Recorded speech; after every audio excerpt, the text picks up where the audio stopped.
All right, hello everyone, and welcome to today's Gems of War video. In this video, I have for you my strategy guide for Khetar. Khetar can reach power 30, however, it is a magic kingdom that grants armor bonuses. That means that the four magic squared kingdoms, Blighted Lands, Darkstone, Karakoth, and Silverglade, should all be maxed out before you attempt to do so with Khetar.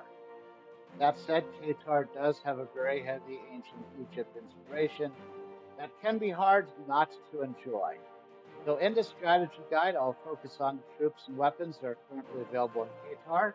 This will include my recommended base level mythic troops, the troops not available from the standard chest drop tables, and two weapons that can be crafted from the Soul Forge outside of Khetar Week. And I'll also briefly review the Necromancer hero class and the current Khetar pets. As usual, I'm going to start with the troops, and as a reminder, you need a total of 39 troops which you can unlock all traits for and get up to level 20. At least two of them must be base level mythic troops. Qatar now has 42 troops, which means you should be okay to max this kingdom without needing additional base level mythic troops. Of course, we are going to start with Pharaoh Khafre, as he is one of the most important base level mythic troops in the game. His spell converts all gems of a chosen color to cursed gems. Cursed gems count as brown gems and inflict curse on an enemy when matched. The spell also converts 3 skulls to deathmark gems, which cannot be matched. However, once they are destroyed, they inflict deathmark on an enemy. And finally, Khafre converts all remaining skulls to Uber Doom skulls. However, it is his third trait that is the most important, as he explodes 2 random gems when your turn begins. If you have 2 copies on your team, they explode 4 gems, and so on. This is where I'm probably going to surprise you with my recommendation. In most cases, you only need 1 copy of Pharaoh Khafre. Once you have all your base level mythic needs taken care of across the map, there's nothing wrong with returning for a second copy or a third.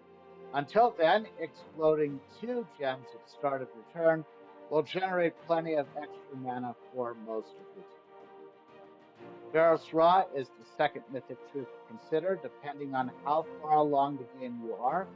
Don't worry about his spell, you will never want to cast it. The only thing you need to see is his third trait, which grants 150% bonus souls from battle. This skill is 3 times better than the Necromancer trait that other troops have that only grant 50% bonus souls. And Pharaoh's Ra is a vital component to all of the best soul farming teams in the game. I have my soul farm team right here, and I start with the hero holding the phylactery weapon, which restores life to full, gains an extra turn, and more souls in the game allows me to have in one battle. My second troop is the Sacrificial Priest from Karakoth. Sacrificial Priest kills an ally and does 12 scatter damage, boosted by the ally's attack at a 1-to-1 ratio, and can summon another troop. Sacrificial Priest has the Necromancy trait that I mentioned earlier, as well as an automatic 50% mana start. I round out my team with Osiris. However, any Khetar troop with the Necromancy trait can be used in his place, and this team can get an attack bonus, provided that the hero is using the Necromancer class, and Khetar is at least level 13. Having maxed out the Kingdom Boost pets will certainly help as well. Also, make sure your team is using 3 Medals of Seasons for the extra 12 attack skill points. Strategy is simple. Have your hero cast a phylactery as quickly as possible to cap the number of souls you can earn in battle. Then use the Sacrificial Priest to kill either the hero or the troop with the highest attack stat, except for Sacrificial Priest himself. Then repeat casting the Sacrificial Priest until you win. This can be done on Explore 1 in just about any kingdom and will generate a lot of souls to level up your troops or to power your Soul Forge. If you want to use this team but do not have Pharaoh's Ra yet, you can substitute any other Khetar troop that also has the Necromancy trait for Pharaoh's Ra. Pharaoh Nefertani and Rathamon are both interesting mythic troops. However, I would only consider crafting one of them as your second base level mythic troop if you are confident that you do not need to implement a soul farming team. If that is the case, then you can choose whichever one you want, as I consider both of them to be of equal value. And the only five Khetar troops that are not in the standard chest drop tables are the five Fangmore troops that can only be pulled from their faction's portal. Now, moving on to the weapons, and as a reminder, you need to have 14 fully tempered Khetar weapons. There are currently 17 available right now, which means you should only be missing three of them right now. We'll start with the Doomed weapons. The Doomed Helm gives life to all allies, 5 mana to all other allies, and 2 magic to all allies for each red enemy. This weapon also self-enrages and self-barriers. You can unlock and temper this weapon if you want. If you do, make sure your hero is in the first position to take full advantage of the weapon's upgrades. Overall, this weapon does not synergize well with Khetar restricted teams.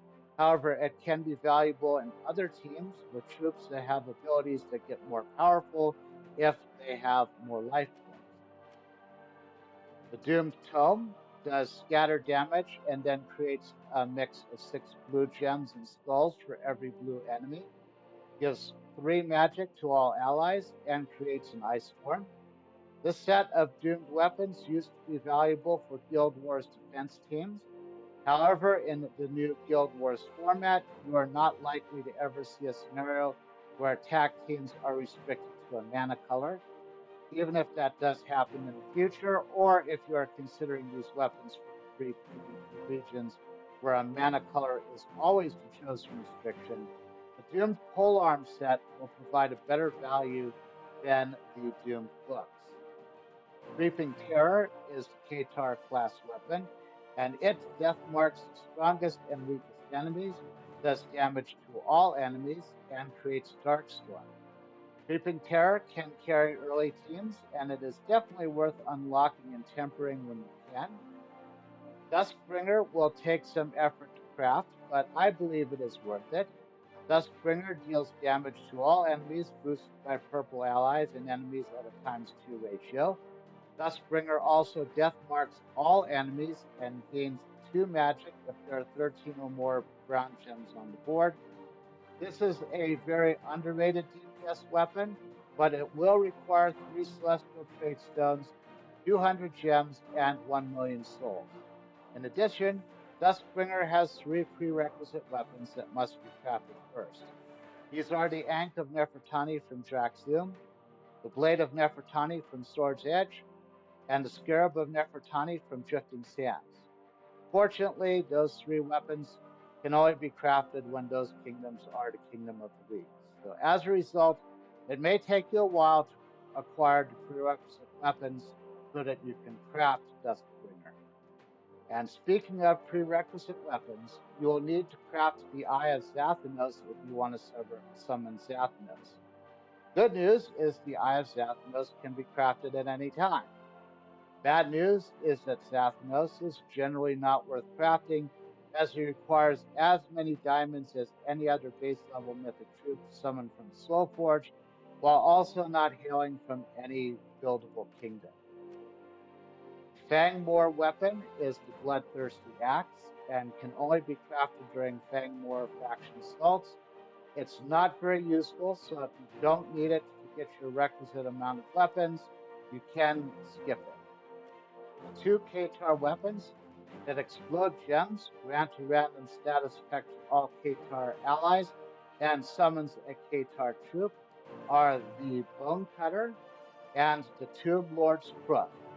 Both weapons also generate a Bone Storm, and you should probably craft both weapons. If you only have enough resources for one, then I recommend prioritizing the Crook as it explodes purple gems, where the Bone Cutter explodes blue gems. There are 2 other weapons that provide a similar spell, except the boosts are based on troop type. The Scarab Blade explodes purple gems, grants a round status effect for all undead allies and summons an undead troop. Meanwhile, the stonecutter explodes ground gems and does all the same things for monster troops.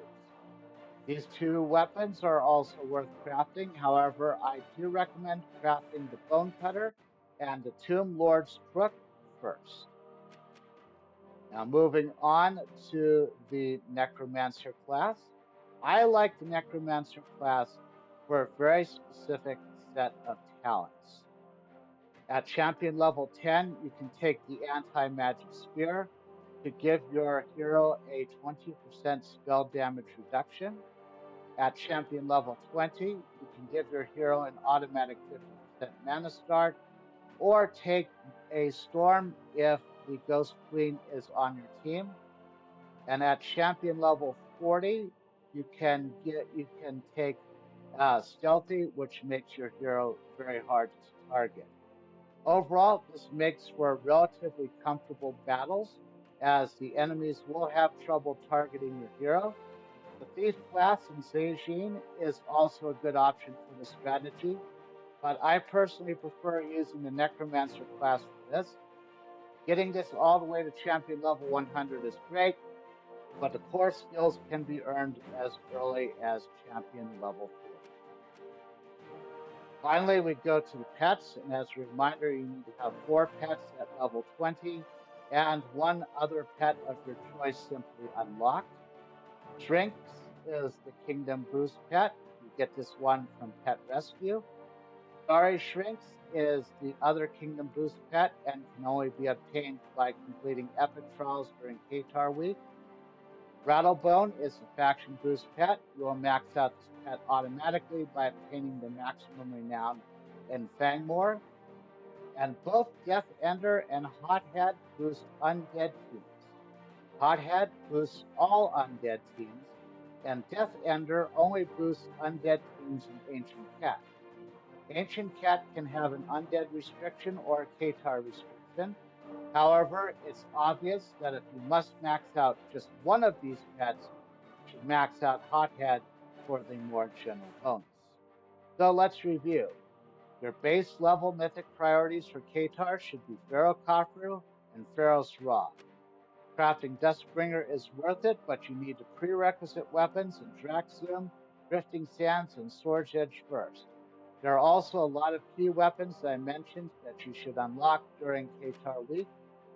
Get your Necromancer class to at least champion level 40 to use it as a stealthy hero class, and then get it to champion level 100 when you need it for power 20. Max out the usual 3 pets and Hothead to get the 4 pets you need, then unlock any other pet to finish the requirement. And of course, if you enjoyed this video, please consider leaving a like, subscribe to this channel, and or follow me on Twitch if you'd like to see more of my content. And in the comments below, let me know what you think of Khetar, and I'll see you in the next video.